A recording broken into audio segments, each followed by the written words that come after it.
الحمد لله وحده والصلاة والسلام على من لا نبي بعده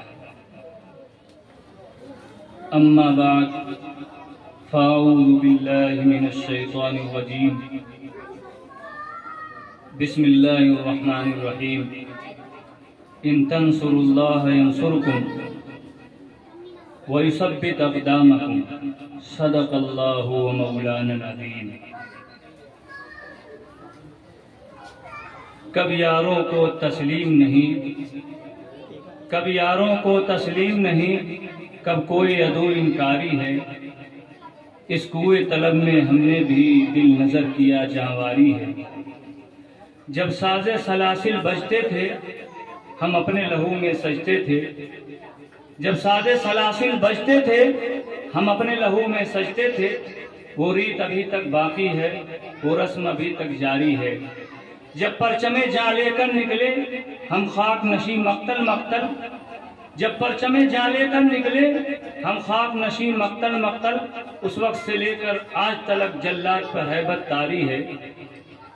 کچھ اہل ستم کچھ اہل حشم میخانہ گرانے آئے تھے، کچھ اہل ستم کچھ اہل حشم میخانہ گرانے آئے تھے، دہلیز کو چوم کر چھوڑ گئے، دیکھا کہ پتھر بھاری ہے۔ زخموں سے جسم گلزار سہی تم اپنے شکستہ تیر گنو، خود اہل ترکش کہہ دیں گے یہ بازی کس نے ہاری ہے۔ کس زام میں تھے اپنے دشمن، کس زام میں تھے اپنے دشمن، شاید انہیں یہ معلوم نہیں یہ خاک وطن ہے جاں اپنی اور جاں تو سب کو پیاری ہے۔ حب الوطن من الایمان، وفاداری وطن سے ہو یہی اسلام کہتا ہے۔ میں اپنے دل کے ہر گوشہ میں ہندوستان رکھتا ہوں۔ سب سے پہلے تو میں ممنون اور مشکور ہوں اپنی انتظامیہ کا اور اسٹیج پر رونق افروز علماء کرام اور مہمانہ نظام جنہوں نے اپنا قیمتی وقت دے کر اس جلسے کو رونق بخشی۔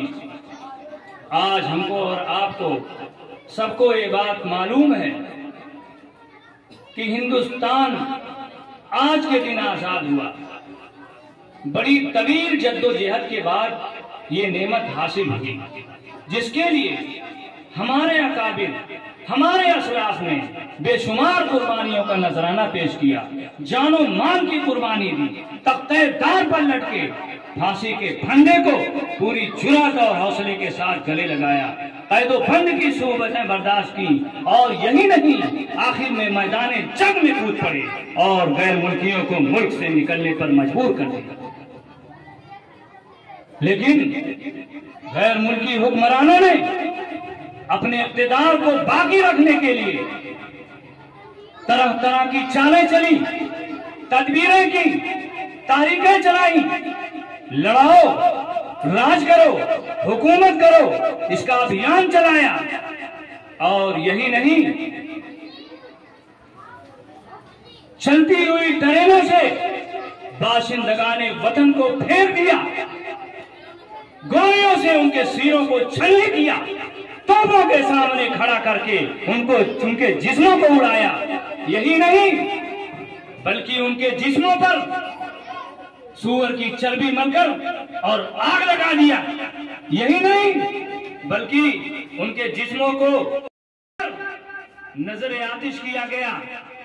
ان سب کے باوجود ہمارے مجاہدین ملت نے جانثاری اور سرفروشی کی ایسی مثال قائم کی جس کی نظیر نہیں ملتی ہے۔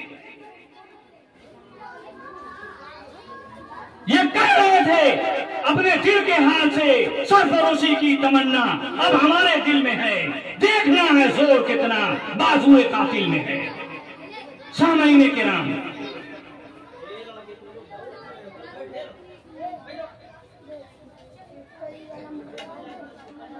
سن 16ویں صدی عیسوی کے ختم ہوتے ہوتے انگریز ہندوستان میں پہنچ چکا تھا، اور ملکہ کی اجازت سے 100 تاجر 30,000 پاؤنڈ کی خطیر رقم لے کر بنگال میں اپنی تجارت کو قائم کیا اور 150 سال تک اپنی ساری تمام تر توجہات کو اسی تجارت پر مرکوز رکھا۔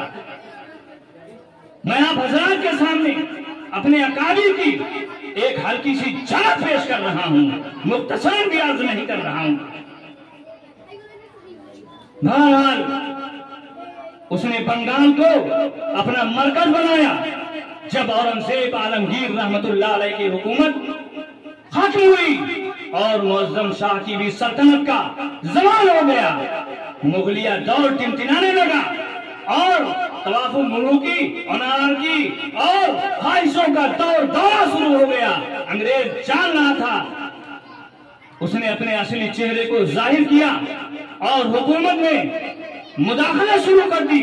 چنانچہ سب سے پہلے سن 1757 میں پلاسی کے میدان میں نواب سراج الدولہ کی فوجیں انگریزوں کی فوجوں کا آمنا سامنا ہو گیا، لیکن اپنوں کی غداری کی وجہ سے ننگے وطن میر جعفر کی غداری کی وجہ سے شکست فاس کا سامنا کرنا پڑا۔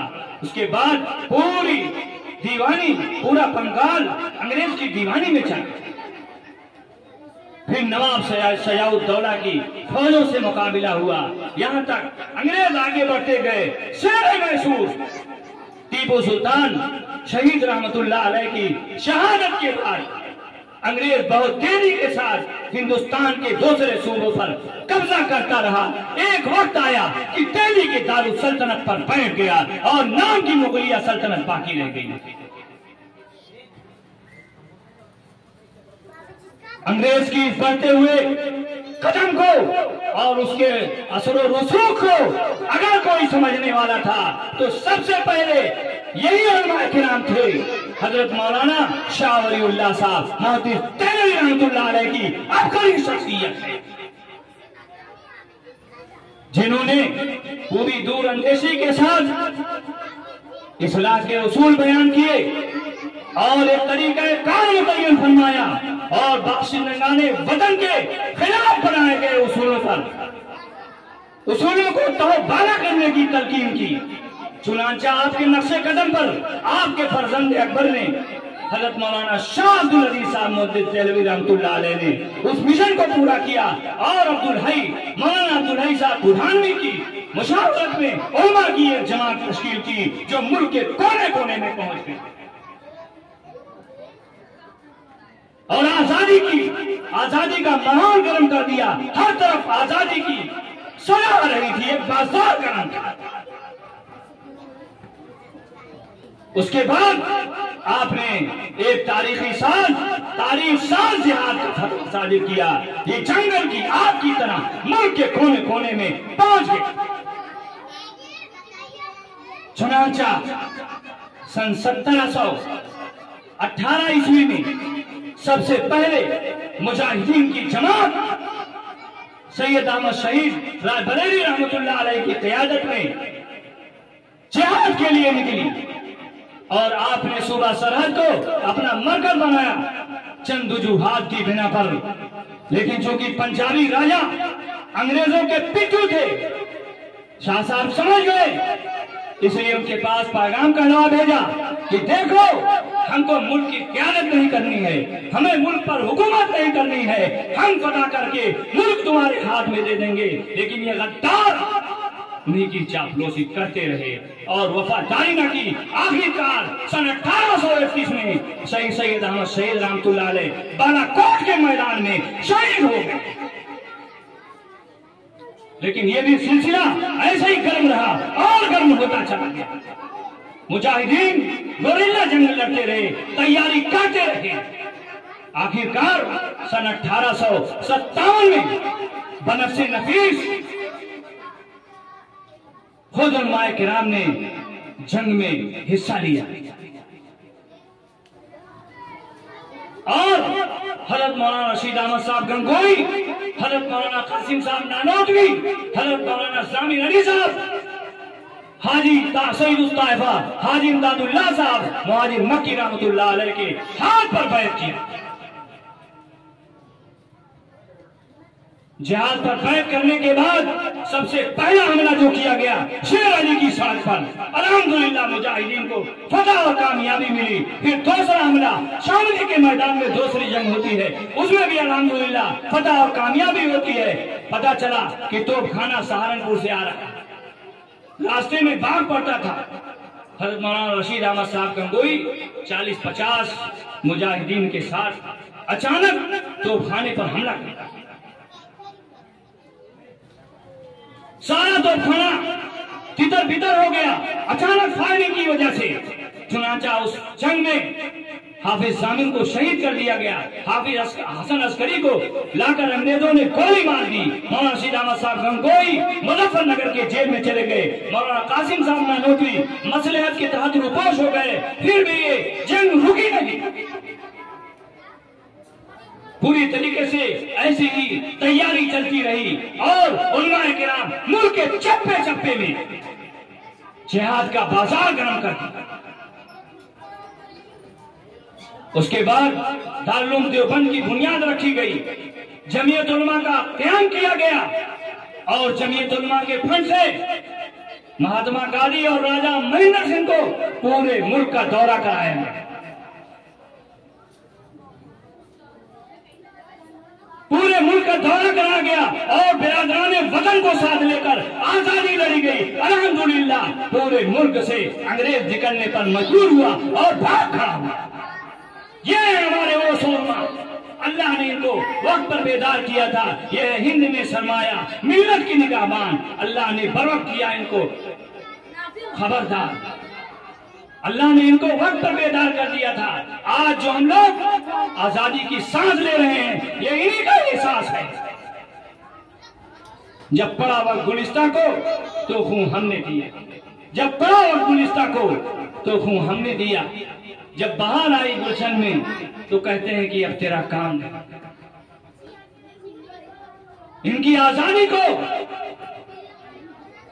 ہم کیسے بھول سکتے ہیں جن کی بدولت ہم کو یہ دن نصیب ہوا۔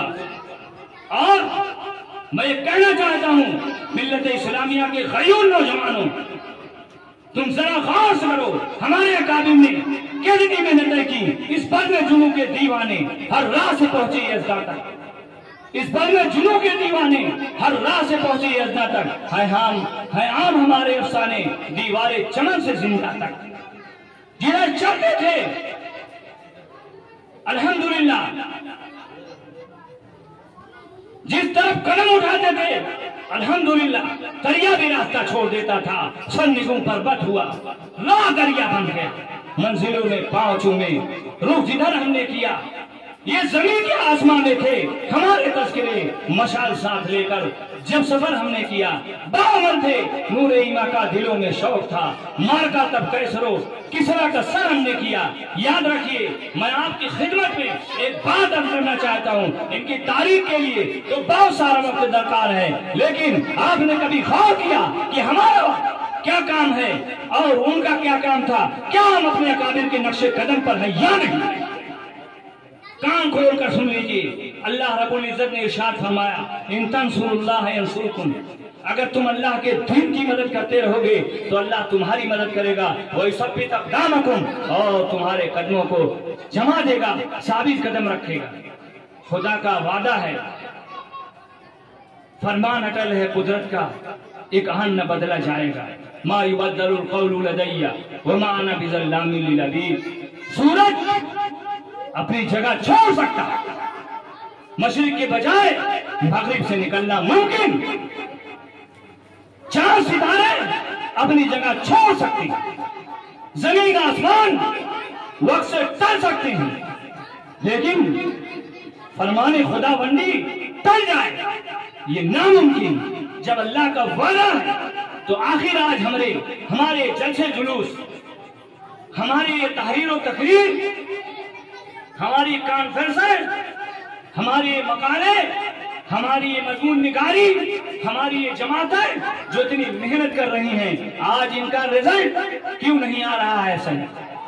ذرا غور کریں، ہم نے اپنے اس طریقے کو چھوڑ دیا جس پر حضرات انبیاء علیہ السلام کی جماعتیں تھیں، جس پر ہمارے اسلاف کی جماعتیں تھیں، جس پر ہمارے اولیاء کرام کی جماعتیں تھیں۔ اگر آج ہم اخلاص اور للہیت کے ساتھ پوری عقیدت کے ساتھ لگ جائیں تو انشاءاللہ ہماری یہ محنت راگا نہیں جائے گی۔ لیکن افسوس کے ساتھ کہنا پڑتا ہے کہ آج ہمارے تمام جلسے جو ہو رہے ہیں یہ دوسروں کی خاطر ہو رہے ہیں کہ اگر کوئی کسی برائی کا خاتمہ ہو تو دوسروں کے خاندان اور گھر سے ہو، ہمیں اپنی اصلاح کی کوئی فکر نہیں۔ جبکہ متعدد قرآن کریم کی آیتیں اس بات کی گواہی دے رہی ہیں، نبی کریم صلی اللہ علیہ وسلم کو حکم ہو رہا ہے وَأَنذِرْ عَشِيرَتَكَ الْأَقْرَبِينَ، آپ اپنے کم گھر والوں کو، قبیلے والوں کو ڈرائیے۔ آپ صلی اللہ علیہ وسلم تبلیغ کے لیے جاتے تھے